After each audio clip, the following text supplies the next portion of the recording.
¿gritar a tus hijos sirve como método de educación? Bueno, cuando gritamos, tiene más que ver con nosotros que con ellos. Somos perfectos para ellos. Y muchas veces ellos no son perfectos a nuestros ojos.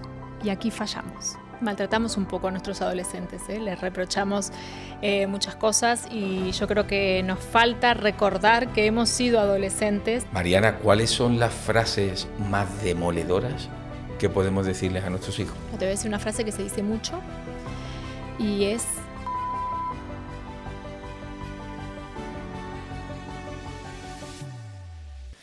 Hola a todos y bienvenidos a un nuevo episodio del podcast de Formar en Valores, un espacio creado por psicólogos y por coaches orientados a transmitiros herramientas prácticas y dinámicas para todos estos padres y madres que nos seguís en redes sociales para que podamos educar a nuestros hijos con una mayor conciencia. Hoy tenemos a una invitada para mí muy especial, ella es Mariana Capurro. Mariana es psicóloga, y me lo tengo apuntado porque me gusta mucho cómo lo hemos definido, psicóloga general sanitaria y autora de un libro que es Permiso para Educar. Pero como siempre me gusta que se presente en ello, Mariana, buenos días.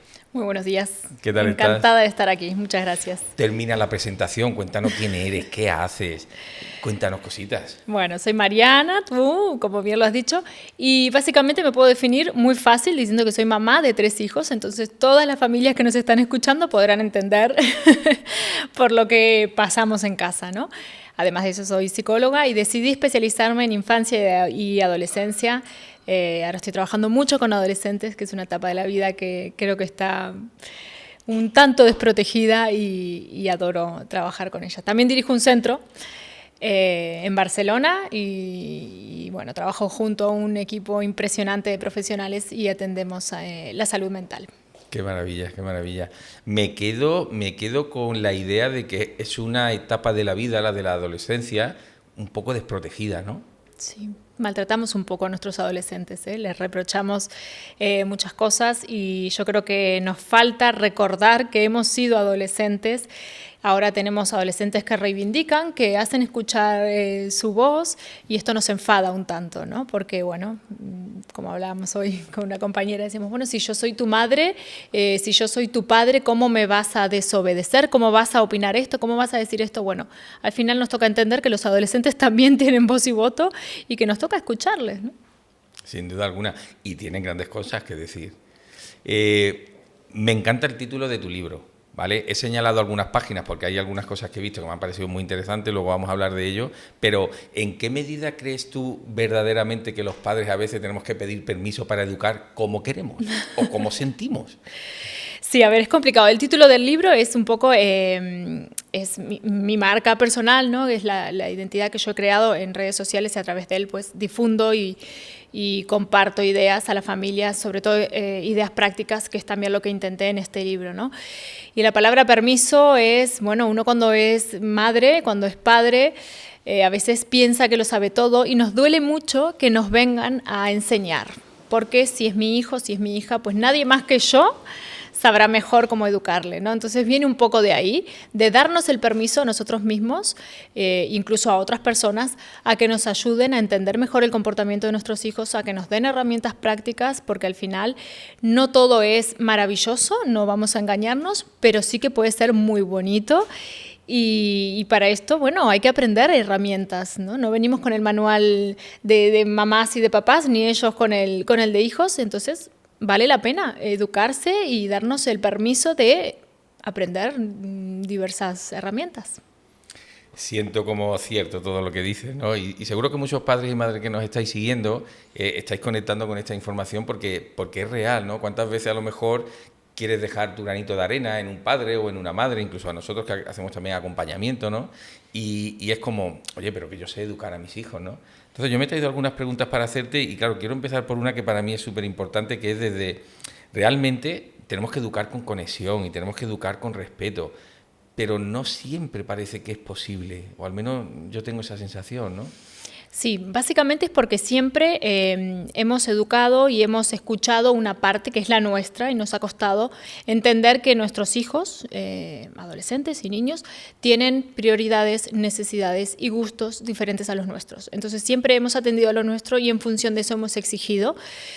Y educar con conexión y con respeto implica eso, ¿no? El respeto hacia la otra parte y también hacia mí. Entender que yo, bueno, tengo unas limitaciones, tengo unas ideas, tengo unos gustos, unas prioridades y mis hijos también. Y en función de eso, encontrar el equilibrio, ¿no? Y ahí se va a dar la conexión tan necesaria para poder comunicarnos bien y para poder, bueno, tener un día a día más llevadero y disfrutable. Mariana, ¿cuáles crees tú que son las pautas o los criterios, los ítems adecuados para mantener un equilibrio entre lo que es la crianza tradicional y la crianza consciente? Bueno, mira, yo tomo de todas algo, ¿no? La crianza tradicional, entendiendo como crianza tradicional aquella más autoritaria, la que conocemos, la que hemos tenido de toda la vida, vamos, ¿no? Es la que lo digo yo y punto. Hay cosas que, bueno, que se pueden adaptar, ¿no? Y luego tomar esa parte del respeto, de la conciencia y de la conexión de esta nueva corriente, ¿no? Sí que tiene que haber disciplina, sí que tienen que haber rutinas, sí que tiene que haber límites, que esto muchas veces se confunde y se entiende que en esta nueva corriente no lo hay, ¿no? Esto está y es muy necesario y es la base de todo este estilo de crianza, pero también podemos escuchar y validar a la otra parte. Totalmente de acuerdo. En este sentido, Mariana, ¿gritar a tus hijos sirve como método de educación? Bueno, cuando gritamos, tiene más que ver con nosotros que con ellos, ¿no? Está contándonos que no estamos pudiendo con la situación, que nos ha desbordado, entonces toca revisar cómo puedo mejorar, cómo puedo trabajar en mí. Y gritar realmente no sirve para nada más que para alejarnos, sobre todo la etapa adolescente, ¿no? Estamos acostumbrados, pues, a los gritos, a las órdenes, y esto no lo reciben bien, está estudiado y nos conviene entenderlo para poder reformular un poco esa comunicación que tenemos con los adolescentes. Aquí en el libro hay un cuento muy cortito que a mí me gusta siempre explicarle, sobre todo a los más pequeños, ¿no? Cuando uno está enamorado o cuando tiene un bebé también, ¿cómo le hablamos? ¿Gritamos? O le hablamos bajito, ¿no? Ay, bebé, ay, te quiero, no sé qué. Siempre hablamos bajito cuando queremos demostrar afecto a la otra persona. Entonces, les explico que es porque los corazones están cerquita y se escuchan, ¿no? Y cuando gritamos es porque los corazones se han alejado y por eso tenemos que gritar, porque no se escuchan. Entonces, tenemos que intentar que esos corazones estén cerquita y entender que el grito no sirve para nada, más que para alejarnos. Qué buena forma de explicarlo, ¿no? Yo siempre he sentido que cuando yo como padre he gritado, y hay que reconocerlo y hay que aceptarlo, también reconozco el trabajo propio de cuando he gritado, ¿no? Y cuando he mostrado ese enfado en vez de hablar de la situación que me desbordaba. Para mí la toma de conciencia siempre ha sido el identificar que me he quedado sin herramientas.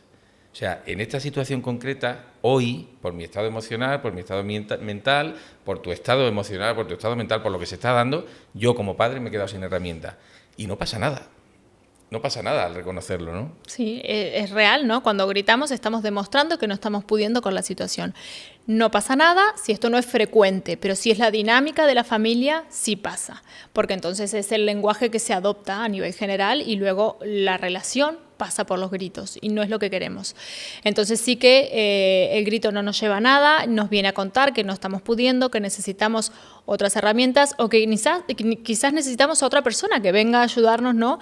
En la pareja vale la pena definir qué es lo que puedes resolver mejor tú que yo. Y entonces si cabe la posibilidad de que esté mi pareja en ese momento y yo no estoy pudiendo porque mira, he tenido un mal día en el trabajo y se me ha juntado todo y justo ahora llego a casa y me pasa esto y entonces pego el grito, bueno, pues lo asumo, lo reconozco, soy consciente, me respeto y pido ayuda. O lo explico a mis hijos, mira, no he tenido un buen día, no quiero entrar aquí, lo siento, cuando estemos mejor, pues hablamos. No le estoy dando la espalda, no le estoy negando mi visión, mi cariño, nada. Simplemente estoy siendo honesta con lo que me está pasando a mí y esto les enseña mucho a ellos también. Sí, totalmente, totalmente. Mira, acabo de conectar con lo que decías, con una información. Cuando yo trabajo en entorno de empresa, con mandos intermedios, con directivos, con equipos de trabajo, yo soy un fiel defensor del equilibrado competencial. Claro, tú estás hablando de pareja y qué bonito es también equilibrar las competencias como pareja. A lo mejor lo que a mí no se me da tan bien, tú tienes una capacidad innata para resolverlo. qué bonito unir fuerzas, ¿no? Para que haya un equilibrado competencial como padres. Sí, y esto pasa mucho por la comunicación con la pareja, que esto a veces cuesta, ¿no? Porque, bueno, cuando nos conocemos empezamos a salir y nadie pregunta, bueno, ¿cuál es tu estilo de crianza el día que tengamos un hijo, ¿no? Esto lo vamos viendo sobre la marcha y ahí muchas veces entran las discusiones, los desacuerdos y es complicado. Entonces vale la pena, pues, dedicar unos minutitos, aunque sea al final del día quizás, para poder ponernos de acuerdo y poder definir, bueno, mira, a mí esto se me da fatal, siento que por cuestiones personales no puedo con estas situaciones, échame un cable, ¿no? Ayúdame, hazlo tú, o vamos a apuntarnos a un curso, ¿no? Sí, por sí, ejemplo. totalmente. O vamos a acudir a un profesional, Exacto. vamos a ver el podcast de Formar en Valores, vamos a coger... Si al final se trata de coger herramientas que te acompañen un poquito, ¿no? Has dicho algo que me ha gustado mucho, que es el estilo de crianza, que no lo hablamos. Desde tu experiencia y desde tu formación y trayectoria, ¿cuál consideras tú que es la creencia más errónea que tenemos en relación a la crianza de los hijos? Mira, hablando un poco de la etapa adolescente, yo creo que hay algo que decimos mucho que no es así y es, me está tomando el pelo, me lo hace a propósito, me está vacilando, ¿no? Esa idea que tenemos de que los adolescentes nos toman por tontos, ¿no? Esto no es así, ¿no? A veces nos responden de mala manera, es verdad, no tenemos que permitirlo porque no, el hecho de que sean adolescentes no justifica todo, pero sí que es verdad que tendemos a considerar que nos toman el pelo, porque nos hablan mal o porque nos dicen ciertas palabras, ¿no?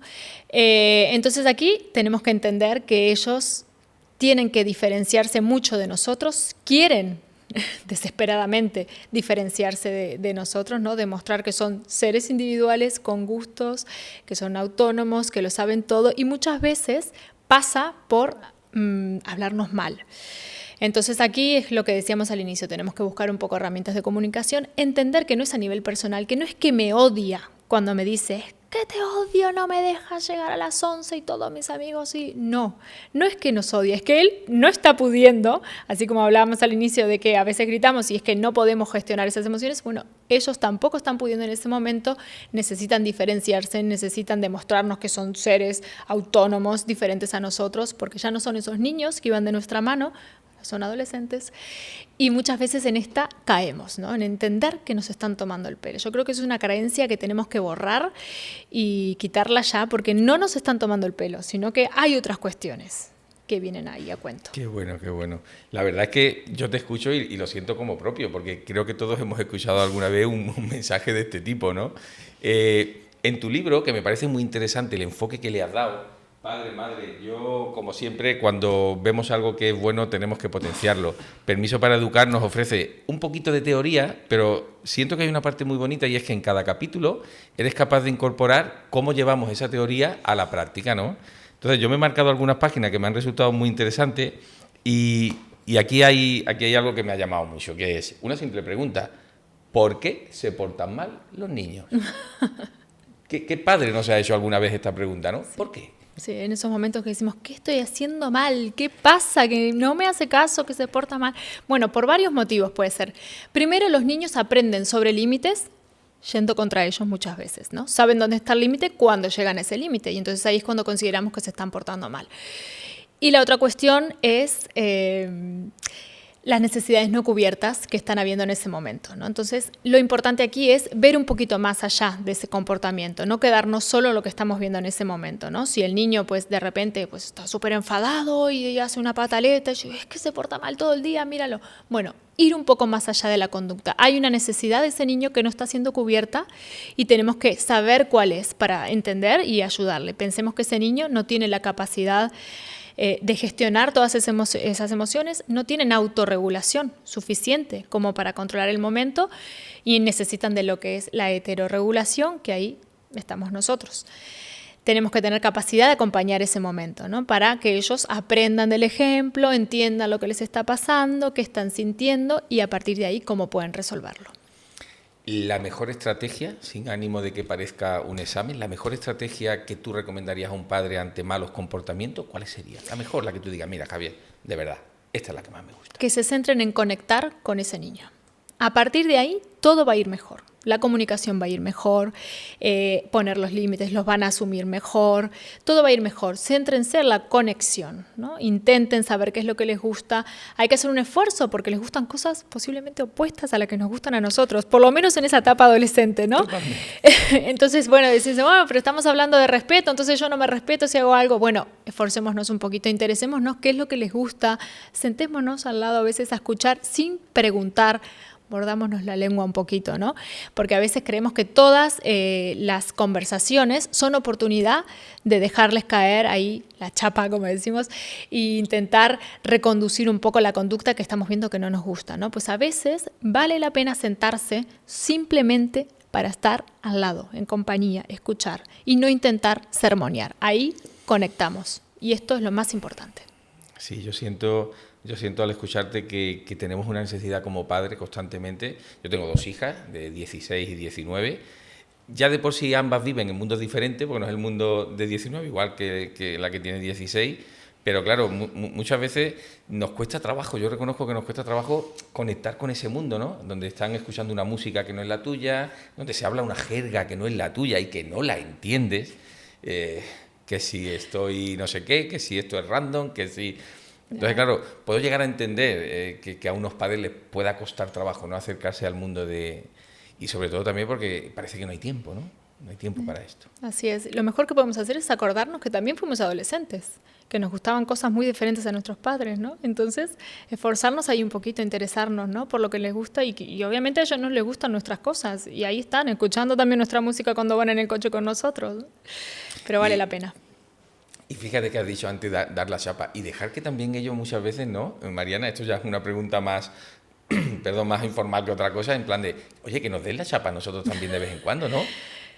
Es que tienen mucho para enseñarnos y no les damos la oportunidad. Y imagínate ahora, por ejemplo, en el mundo digital y todo esto, que van 1000 pasos por delante.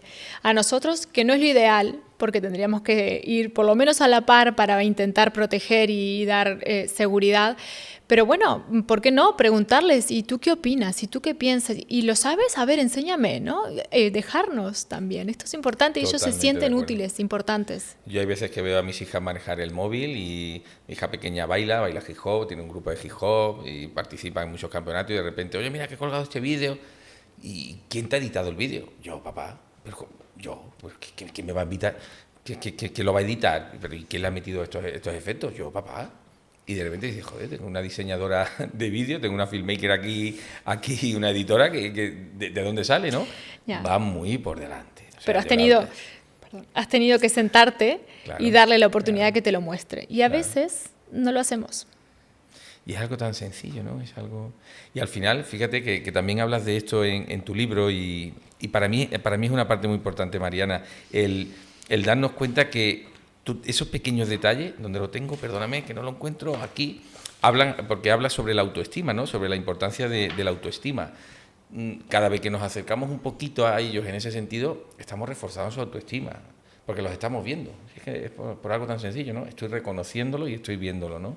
Así. Y eso tiene un impacto, estoy convencido. Sí, lo ideal es trabajarlo, por supuesto, desde pequeños, pero yo aprovecho a lanzar el mensaje a esos padres que llegan a la adolescencia y dicen, es que lo he hecho todo mal, porque ahora mira un desastre. Bueno, en la adolescencia también se puede trabajar, o sea, no está todo perdido, ¿no? Por supuesto, y bueno, hay que intentarlo, ¿no? Porque al final son nuestros hijos y están ahí y dependen de nosotros, con lo cual tenemos que trabajar e intentarlo. Quizás también una de las claves, Mariana, es reconocer que como padres no tenemos la solución a todo y que no somos perfectos. Que parece, yo todavía recuerdo cuando nació mi hija mayor, esa sensación que uno tenía de voy a ser el padre perfecto.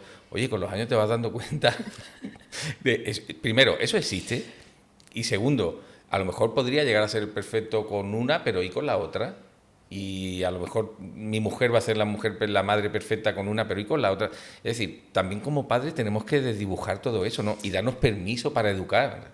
Uh-huh. También darnos permiso para no ser los padres perfectos, ¿no? Sí, y para aceptarlos también como son, ¿no? Que no somos perfectos, por supuesto, que podemos aprender, que podemos mejorar Y muchas veces caemos en el conflicto porque no les dejamos a ellos ser como son, porque no los vemos perfectos, porque creo que perfecto sería si estudiara ingeniería, por ejemplo, ¿no? Y siempre explico que al final nosotros, el concepto de hijos, tenemos toda la vida para idearlo y pensar, bueno, en el embarazo quiero que nazca con ojos azules, que le guste el fútbol, que le guste el violín, que no, nos vamos construyendo el concepto de hijo, ¿no? Y ellos los construyen, el concepto de mamá y de papá, en función de lo que tienen, que somos nosotros. O sea, somos perfectos para ellos, porque la definición de madre-padre es la que tienen en casa.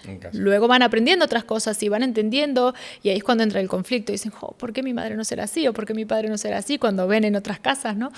Pero en principio somos perfectos para ellos. Y muchas veces ellos no son perfectos a nuestros ojos.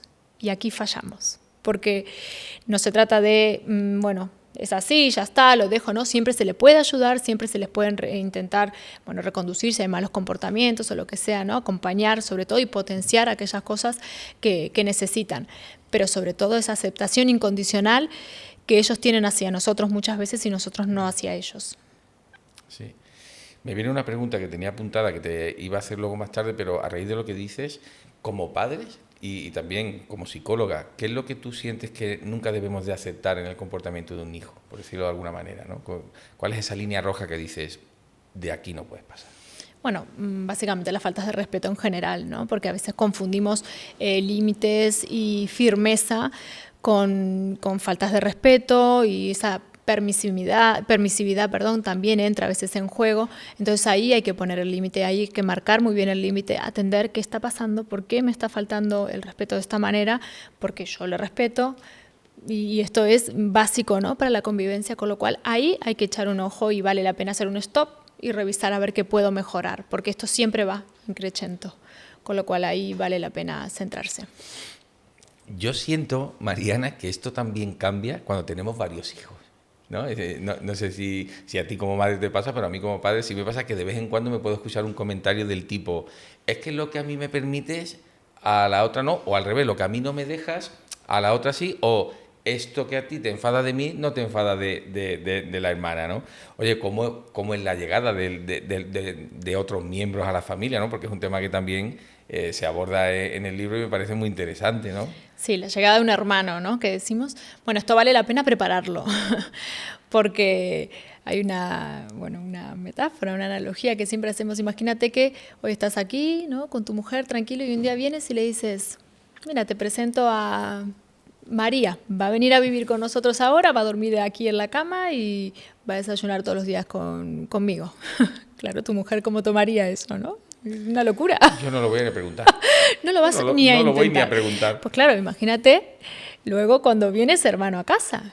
¿Qué pasa, no? Que esa mirada incondicional 100% parece, o ellos entienden que al final se pierde el tiempo, hay que repartirlo, hay que organizarse diferente. Entonces vale la pena preparar la llegada de un hermano. Sí, como tú decías, ahí doy herramientas, hablarlo con ellos. A veces, tenemos como miedo a explicarles qué va a pasar, qué hay acá, cómo va a ser, qué va a cambiar. Vale la pena explicarles porque luego pues ellos lo entienden diferente, ¿no? Entonces anticipar un poco esos cambios que van a ver a la familia y incorporar a otras personas también si vamos a necesitar ayuda para esos días, que esas personas vengan un poco antes, que empiecen a formar parte de esas rutinas y de esa dinámica familiar antes de que esté el bebé, ¿no? Para luego que sea más ameno.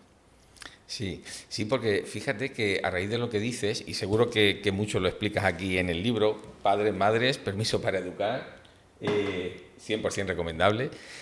Preparamos mucho la llegada del primer hijo, porque es como la novedad, ¿no? La habitación, el no sé qué, el no sé cuánto, todos los accesorios, que aquello parece un centro comercial a veces de la habitación de un niño, de todos los complementos que se supone que tenemos que tener. Pero luego para la llegada del segundo ya a lo mejor es diferente, pues ya te pilla con más experiencia, ¿no? Y Y claro, tenemos que tener la misma ilusión, la misma gana, el mismo enfoque para preparar una habitación que para preparar al hijo, como bien dices, ¿no? Así es, tienen que saber a lo que se van a encontrar el resto de los días, ¿no? Y bueno, sobre todo hacerles partícipes también en esa preparación que estamos diciendo, si hay que preparar una habitación, que contribuyan, que ayuden, escuchar la opinión, ¿no? A ti que te gusta, dejarles que elijan también dentro de nuestras posibilidades, les hace sentir importantes y partes de ese proceso y les hace muy bien, ¿no? A nivel de autoestima y luego de recibir a su otro hermano. Luego también, pues, la llegada ahí, recibirlo, ¿no? En el hospital y todo, pues ahí doy buenas ideas. Todo el procedimiento, sin duda, sin duda. ¿Cómo varía la llegada de ese hermano, de esa hermana, en función de la edad? Porque debo entender que no es lo mismo que llegue un hermanito cuando tú tienes 3 años que cuando tenemos un hijo de 16 años, por ejemplo, ¿no? Que a veces ocurre. Parece que como pareja ya no dabas por sentado tener más hijos y de repente llega otro miembro de la familia y tu hijo a lo mejor puede tener 16, 18 años, 15. Claro. Aquí hay que entender que los de 16, 17, 18 nos siguen necesitando, pero de otra manera, ¿no? El niño pequeño nos necesita más físicamente, necesita más presencia y no la va a tener como la tenía antes. Entonces, hay que lidiar ahí con los tiempos, los espacios, como podamos. Y luego ese niño, ese adolescente, ¿no? Cuando le llega el hermano, necesita más nuestra predisposición, nuestra presencia de diferente manera.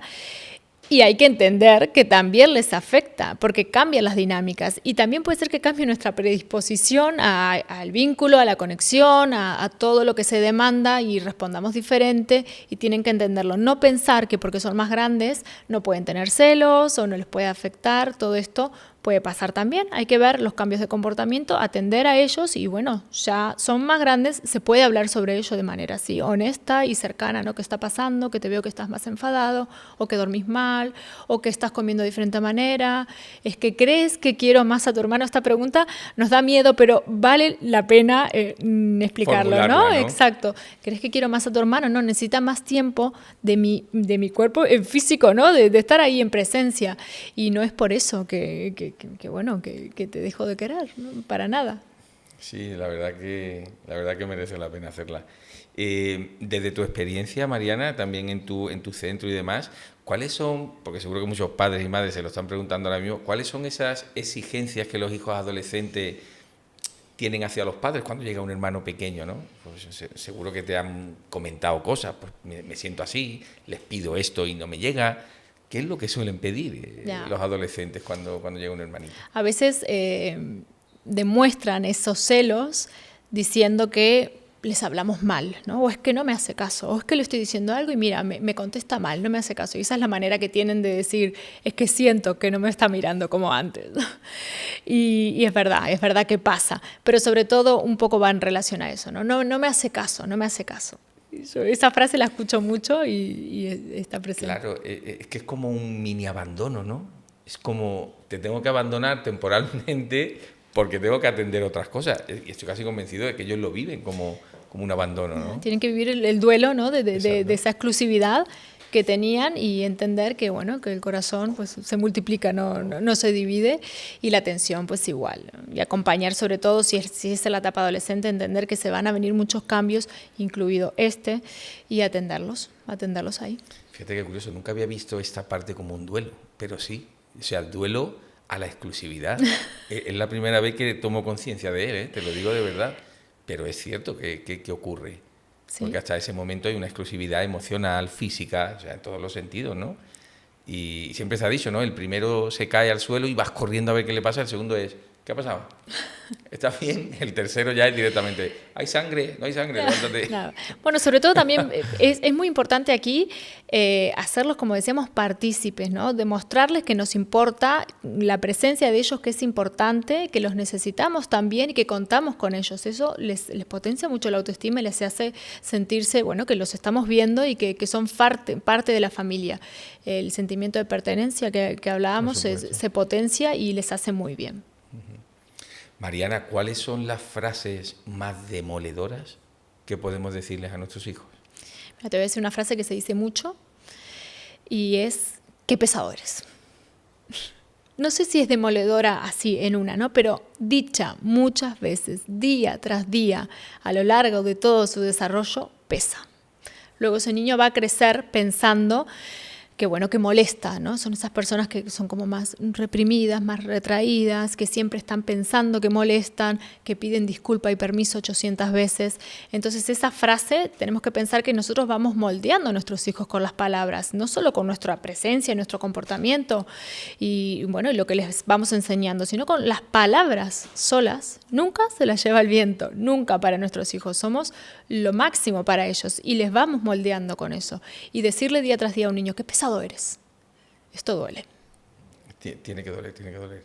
Además, yo es cierto que también porque muchas veces en sesiones nos los encontramos y en equipos de trabajo, ¿no? Incluso gente ya adulta que manifiesta eso que acabas de decir, que van pidiendo permiso por todo, que escriben o inician un email, creo que lo comentaba también en un podcast, ¿no? El típico colaborador que siempre escribe, disculpa que te moleste, quería pedirte, y claro, cuando tú lo lees es como, ¿por qué me pides disculpas? No tiene sentido, pero claro, empiezas a atar cabos y puede ser que esto venga incluso de la adolescencia, ¿no? Porque le han invitado a pedir permiso constantemente, ¿no? Así es, y esto, bueno, les marca y genera luego heridas, ¿no? Cuando es constante, cuando es la dinámica de decirle qué pesado eres, ay, no molestes, ay, mira que me tienes harta, ¿no? Sentir que a tus padres le molestas cuando son la máxima referencia que tienes, duele. Sí, hay que reconocer que tiene que doler. Entonces, papá, mamá, lo tenemos claro. Mariana está como psicóloga dándonos una pauta muy concreta. Vamos a hacerle un poquito de caso. Ya que los niños no nos lo hacen, pues nosotros vamos a hacerle caso a Mariana. Y Mariana, en el otro contexto totalmente opuesto, ¿cuáles son las frases más potentes e inspiradoras que podemos hacerle o entregarle a nuestros hijos? Mira, todas las que validen lo que estás sintiendo en el momento que los tenemos al lado. Validar lo que están sintiendo es súper importante y luego demostrarles lo felices que nos hacen ellos también, ¿no? A veces se nos olvida contarles que disfrutamos estando a su lado, que nos hemos reído, que nos gusta incondicionalmente como es. Para esto, bueno, es importante remarcarlo, ¿no? Así que les invito a hacer ese ejercicio. Fíjate que yo esto alguna vez lo he hablado con otros padres, ni siquiera ya en sesión, en una comida, con amigos y tal, y a mí me han llegado a confesar algunos padres, es que a mí me da vergüenza hablarle así a mi hijo, sobre todo cuando son, por ejemplo, dos hombres, ¿no? El padre y el hijo, ¿no? Género masculino me refiero, porque con las hijas pues tienen más esa cercanía, ¿no? Hay como esa conexión, pero todavía impera ese respeto entre hombres, ¿no? De, pues yo cómo le voy a decir a mi hijo, me gusta compartir tiempo contigo. No. Qué cursi, ¿no? Eso me lo han llegado a decir a mí. ¿Qué podemos sugerirles a estos padres que se encuentran en esa situación, ¿no? Ya, bueno, eso es una creencia que tenemos, ¿no? Claro, que vamos arrastrando desde hace mucho tiempo, pero yo siempre les digo, si quieren tener hijos fuertes, además de, por supuesto, en la crianza que haya límites y amabilidad y firmeza, todo esto que decíamos, enséñenles educación emocional. Díganles que les quieren, o sea, no hay nada más valioso para ellos. Entonces esto va a ser una persona fuerte, con lo cual va a poder responder mejor a todo lo que se le presenta en la vida y va a poder ser una persona resiliente si tiene una autoestima potenciada y fuerte. Totalmente. Yo por añadir algo más, si me lo permite, yo lo que siempre les digo es, hazlo natural. Hazlo natural. Oye, has estado viendo una película, comiendo palomitas y has disfrutado. Cuando termine la peli, simplemente haz un comentario. Oye, qué ratito más chulo he pasado con vosotras disfrutando de esta peli. Me ha encantado. A ver cuándo repetimos. No hay que inventar nada, no hay que aplicar ninguna técnica. Bueno, cuenta un poquito tu verdad, ¿no? Lo que sientes. A veces nos cuesta porque no venimos de una familia que solía hacerlo, ¿no? Si a ti no te han dicho nunca te quiero, te han dado un abrazo, luego te cuesta hacerlo con tus hijos. No es algo a lo que estemos acostumbrados, sobre todo en las generaciones anteriores. Entonces, bueno, ya que sabemos ahora que para ellos es importante y lo vemos, además lo vemos, pues hagamos el esfuerzo. Si no somos capaces de decir todo el tiempo te quiero, te quiero, te quiero y te abrazo, demostrarles ese cariño y bueno, que son importantes en nuestra vida con diferentes gestos, ¿no? Pues algún día, pues hoy, ¿qué quieres comer? Venga, va, acompáñame, que quiero ir contigo, ¿no? O hacerles notar que queremos que estén a nuestro lado y que queremos estar con ellos. Claro. Yo, por ejemplo, que siempre lo digo en los podcasts, a mí me gusta cocinar y disfruto de hacerlo y yo muchas veces me río con mis hijas porque cuando les preparo la cena y me gusta decorar los platos y hacerlos chulos, es como mi forma de decirles, oye, es que os quiero y quiero que cenéis a gusto y que pasemos un ratito agradable. Entonces me esfuerzo por presentaros bien la comida, disfrutar de este rato, también me alegra cocinar con vosotros. O sea, hay muchas formas, ¿no? Lo que ahora se está poniendo tan de moda, ¿no? Los diferentes lenguajes del amor, ¿no? Que cada padre encuentre el suyo, ¿no? Sí, así es. Nos toca revisarnos un poquito también para poder demostrarlo. Mariana, muchas veces hablo con padres, amigos, madres, en diferentes entornos, ¿no? Compañeros y demás, y hay una pregunta que muchas veces reflexionamos entre nosotros, que es que muchas veces sentimos como que las redes sociales, el tiempo que pasamos delante del teléfono, tanto padres como hijos, están haciendo como que se vaya deteriorando la confianza en la familia. Dame tu opinión desde el punto de vista tanto como madre como psicóloga que eres experta en cómo podemos ir recuperando esa pérdida de confianza que de una forma casi sin darnos cuenta se está dando en la familia, ¿no? Uh-huh. Sí, mira, hay algo que solemos hacer los padres de hijos adolescentes, sobre todo, que es cuando encontramos ese momento de conexión, nos confiesan algo, luego lo usamos en su contra y eso hace que pierdan la confianza. Entonces, tener en cuenta que cuando nos vienen a contar algo o cuando, bueno, tienen ese momento, esos 5 o 10 minutitos de que se nos acercan ahí cuando estamos cocinando en la cocina, ¿no? Y mirá lo que me ha pasado, no sé qué, luego no usarlo en contra de ellos para generar un aprendizaje o para reprocharles algo. Esto hace que pierda la confianza muchísimo. Sobre todo, pensar esto, ¿no? Que la adolescencia es posiblemente la última etapa en la que podemos ejercer una influencia importante. Luego, hoy hablaba con una compañera, cuando son grandes siempre nos terminan llamando y pidiendo consejos, pero los tenemos ahí y vale la pena hacer el esfuerzo de entender que es la última etapa en la que están ahí directamente con nosotros y que nos podemos esforzar un poquito más, porque entramos a la adolescencia con mucho miedo, con muchos prejuicios y sobre eso vamos educando y pretendemos acompañar. Esto no nos hace ningún favor. Ninguno. No, y además hay una realidad, el tiempo va a pasar. Hagas lo que hagas, el tiempo va a pasar. Yo es algo que siempre hablo con amigos, con padres, con madres. No, es que tengo miedo sobre mi hijo que ya es adolescente, ¿qué hago? ¿Qué no hago? Mejor no hago nada. El tiempo va a pasar. O sea, 3 años van a pasar, pasará de tener 17 a tener 20 y lo que tú dices, pues ya tiene 20 años. Sí, así es. Además, los adolescentes siempre tienen ese concepto de como que les hacemos sentir que son un estorbo en casa, que molestan, ¿no? Que qué pesado eres, mira todo el día con esto, déjame ya. Pues busquemos lo contrario, busquemos que ellos sientan que son parte importante de nuestra familia, que los necesitamos, que queremos que estén ahí, que queremos escuchar la opinión, que necesitamos que nos enseñen. Esto hace que luego quieran cooperar más y que se sientan mejor con nosotros. Es muy importante. Sí, yo de verdad, sinceramente, opino exactamente igual. Yo hay un discurso que siempre le he lanzado a mis hijas que es un poco relacionado con os echo en falta. O sea, os echo en falta. Entiendo en el momento que estás pasando, entiendo tu etapa, yo la he vivido, pero echo en falta a mi hija. Echo en falta que estés aquí, que estés presente, que podamos hablar. Si antes no te callabas, ahora porque todo es bien, hola. Ayer mismo cenando le hacía una pregunta a una de ellas y me decía, bien. Y claro, le muestro lo que estoy sintiendo. Le digo, mira, cariño, es que si a cada pregunta que te hago tu respuesta es bien, es que voy a dejar de preguntar. Porque por muy creativo que sea, vale. No se trata de que yo me tenga que esforzar constantemente. Te hago una pregunta con la intención de mostrarte que me interesa, ¿no? Oye, cariño, ¿cómo te ha ido este tema? ¿Cómo ha ido? Si la respuesta es bien, es como, bueno, ¿y ahora qué hago? ¿Sigo insistiendo? Tenemos que leerlos también, ¿eh? Hay días en los que no tendrán ganas de hablar con nosotros. Claro. Piensa que ellos están viviendo y experimentando muchos cambios, ¿no? Imagínate un día tú te despiertas por la mañana y te han cambiado de trabajo, te han cambiado de habitación, te han cambiado de compañero de piso, todo diferente. ¿Cómo te sientes tú ese día? Pues malo, loco, estresado, de mal humor, pues, ahí a la expectativa, que no sabes qué pasará, ¿no? En modo alerta. Pues a los adolescentes les pasa un poco lo mismo, ¿no? Van cambiando y se tienen que reencontrar a ellos mismos otra vez, se tienen que volver a conocer y en función de eso vincularse con nosotros. Nosotros seguimos con esa idea de niño pequeño, ¿cómo te ha ido el cole? No sé qué, y súper contentos y nos abrazan. Y eso ya no está. Y nos toca vivir nuestro duelo también, hablando de duelos, ¿no? Ese niño pequeñito ya no está, tengo a este adolescente que no tiene por qué ser un estorbo en mi casa, que también puedo disfrutar, pero de otra manera. Tenemos que entender que todo sigue, pero de otra manera.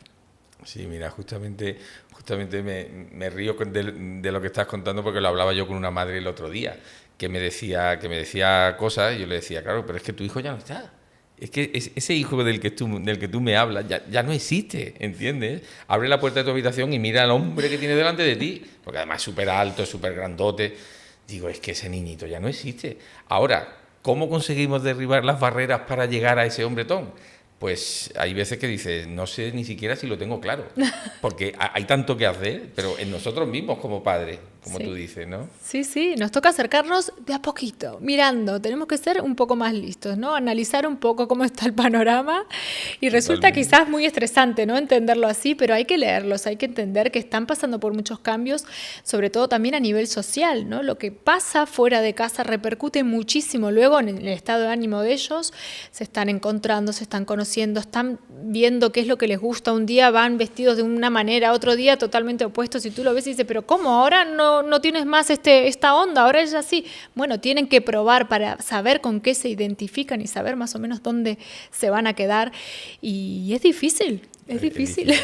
Mira, yo el otro día le decía a una madre hablando de estos temas, estábamos en una cafetería tomando café, nos conocemos y estábamos hablando.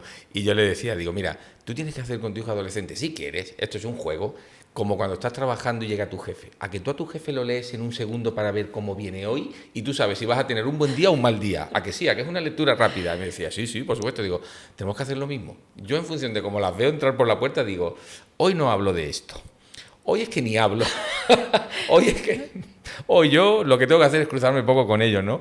Y sí, es cierto lo que dices, tenemos que aprender a tener esa lectura, ¿no? De saber leer, ser más estratega, ¿no? No se trata de ser inteligente, pero sí un poquito estratega, ¿no? Sí. Mariana, en tu centro encontrarás muchísimas situaciones, ¿no? A nivel familiar. ¿Cuáles son esas situaciones que van mermando la calidad de la crianza que más se repite? ¿Cuáles son esas cositas que tú ves que dices, mira, esto afecta a la crianza y esto también?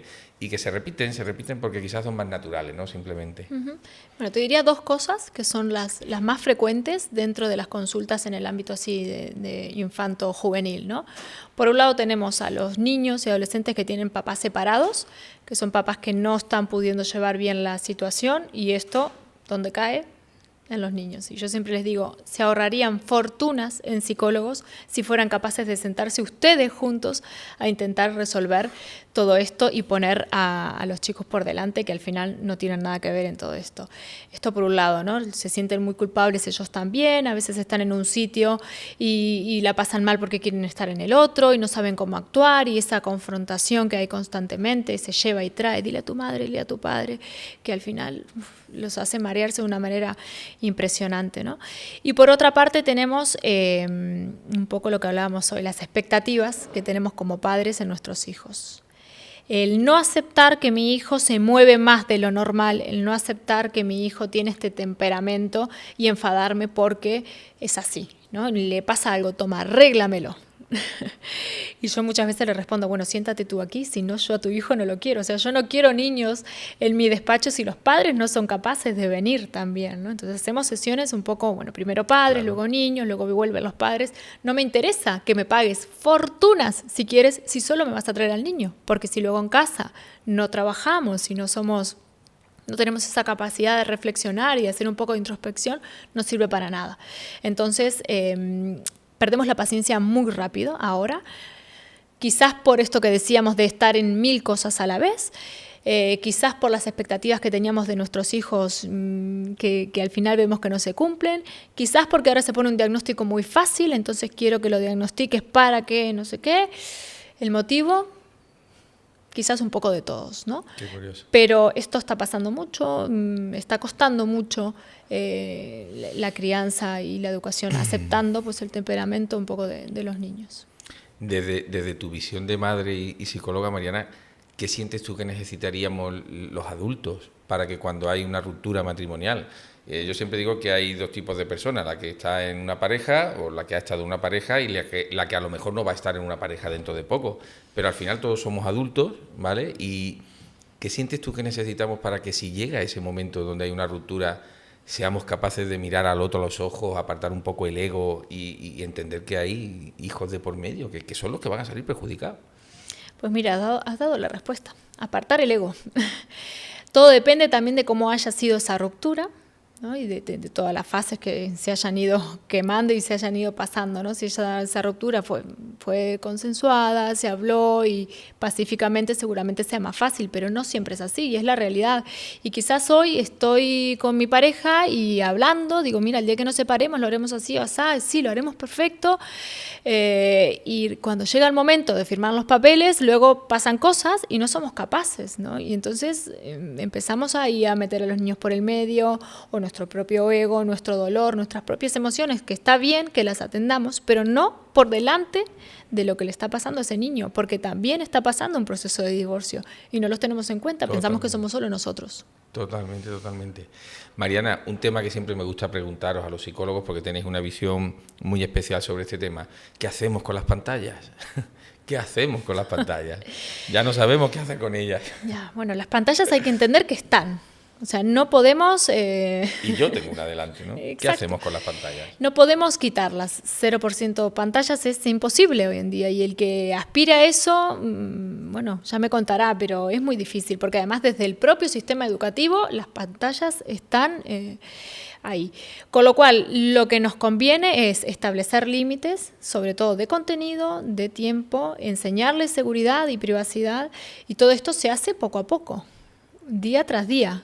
También con nuestro propio ejemplo. A nivel práctico, lo que les recomiendo es que en casa hayan espacios en los que no hayan pantallas. Por ejemplo, a la hora de comer, a la hora de cenar, alrededor de una mesa, como una norma, no hay pantallas. ¿Qué hace? Esto es un factor protector de la propia salud mental, no solo a nivel de pantallas, porque hay un límite, sino también a nivel emocional y de vínculo, ¿no? Pues te estoy viendo, estoy hablando, estamos sabiendo cómo fue el día y no está esa interrupción por el medio de la pantalla.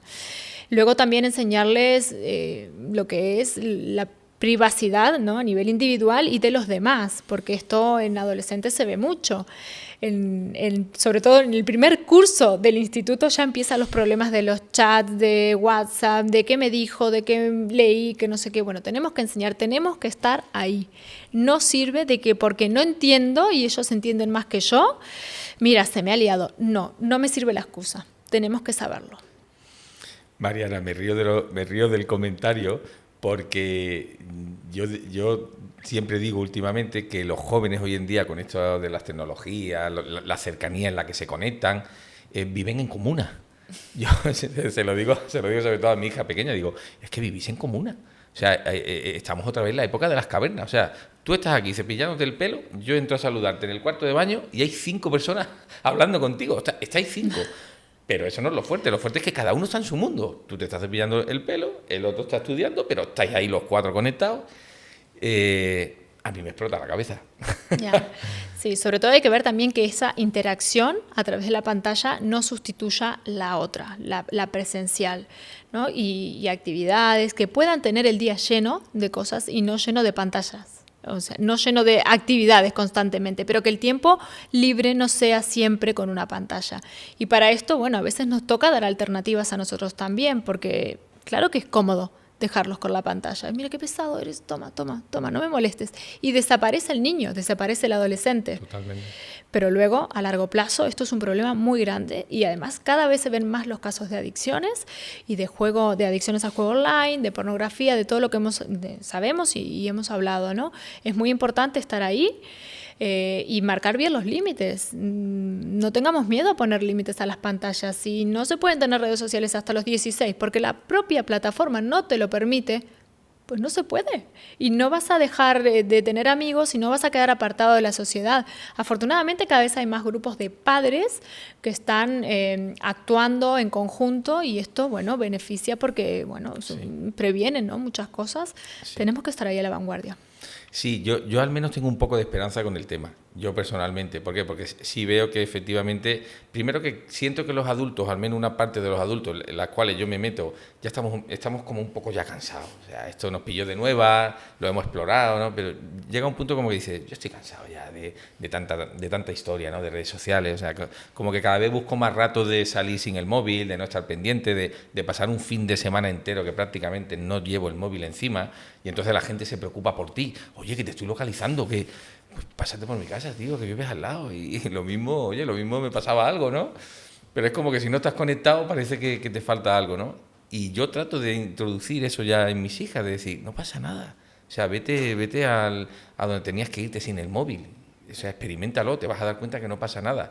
Pero claro, eso genera una ansiedad actualmente en los jóvenes que es alucinante. Me la genera a mí, como adulto. Para Si ellos... me voy con la moto sin el móvil. ¿Qué dices? Una locura, ¿no? Parece locura, ahora. ¿no? Sí, para eso tenemos que dar el ejemplo también, ¿no? No puedo exigirle, claro que puedo exigirle a mi hija, no uses el móvil todo el día, no sé qué, con el móvil yo en la mano, claro que lo puedo hacer, pero no va a ser efectivo, porque van a aprender de lo que están viendo en casa, ¿no? Y entonces no va a entender que es necesario esto. Si al final mi madre y mi padre están todo el día con el móvil. Y generar esos espacios sin móvil, proponer actividades sin móvil, mira, hoy lo vamos a dejar. Quizás nos digan, ay, qué pesada, mamá, sí, ya estamos, pero bueno, ¿dónde quieres ir? ¿No? Escucharles, intentar involucrarles y crear esos espacios sin móvil, espacios físicos y de tiempo sin móviles. Mariana, es que habría tanto de lo que hablar, es que habría tantas cosas que poner sobre la mesa. Yo como una de las últimas cuestiones que me gustaría poner sobre la mesa antes de que terminemos es, ¿cuál es al final, como padres, el criterio que tenemos que seguir a la hora de decir, venga, quiero darme permiso para educar, quiero darme permiso para educar a mi hijo como yo siento que tiene sentido, ¿no? Nunca mejor dicho, ¿no? Esto tiene sentido que salga de mí. ¿Cuál es esa gran máxima que podemos seguir como padres, ¿no? Que parece que todos vamos buscando el mensaje ideal, la clave ideal. ¿Cuál es? ¿Dónde está la magia? Yo creo que la respuesta, sí, bueno, la hay, se puede encontrar. La respuesta la tenemos en ellos, ¿no? En ver cómo ellos interactúan, en ver cómo ellos van creciendo y vamos viendo ahí esos valores que hemos siempre trabajado reflejados en lo que ellos inculcan, transmiten a los demás. Entonces, mi consejo es un poco eso, ¿no? Que se escuchen mucho, que se respeten a nivel individual.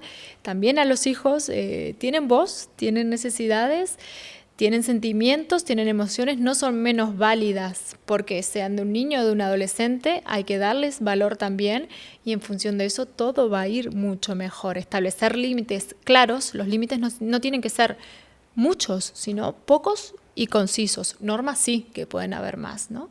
Y sobre todo que experimenten, dejarlos experimentar de las propias consecuencias. Cuando no cumplen el límite, pues habrá una consecuencia. Cuando se rompe la norma, pues habrá una consecuencia. No tiene por qué haber un castigo, si ya existe la consecuencia. En función de que experimenten de esa consecuencia, aprenderán a resolverla. Y esto es la máxima herramienta a la que podemos aspirar a la vida. Sí, totalmente de acuerdo. Quizá esto va ligado un poco, Mariana, con practicar un poquito la no intervención, ¿no? Que yo al menos soy un poquito o bastante fiel defensor de este concepto, ¿no? Siempre evaluando los riesgos, pero no intervengamos tanto como padres, dejemos que ellos también caminen, ¿no? Y que también es ser padre eso, ¿no? Pues si no, ¿cómo los criamos, ¿no? Tan protegidos, tan... Yo siempre les digo que cada cosa que hacemos por ellos, sabiendo que ellos la pueden hacer, aún no perfecta, no quizás como esperamos, pero sí la pueden hacer, es una herramienta menos que le damos para la vida. Mariana, pues sí, para algo estamos aquí, es para darles herramientas para la vida. Te agradezco mucho que hayas querido compartir con nosotros este ratito, que hayas estado a gusto. Sin duda ha sido fantástico conocerte, saber un poco más de tu trabajo, de tu obra. Y muchas gracias. Gracias por estar aquí. Gracias a vosotros. Para mí ha sido un placer. Gracias, de verdad. Papá, mamá, ¿qué os puedo decir? Hasta aquí un nuevo episodio del podcast de Formar en Valores. Gracias por acompañarnos y recordar, seguirnos en YouTube, seguirnos en redes sociales, compartir este podcast si os gusta con amigos, familiares, suscribiros al canal. Para nosotros es la mayor recompensa, saber que cada día tenemos más seguidores y que os gusta el contenido que creamos gracias a personas como Mariana. Un placer.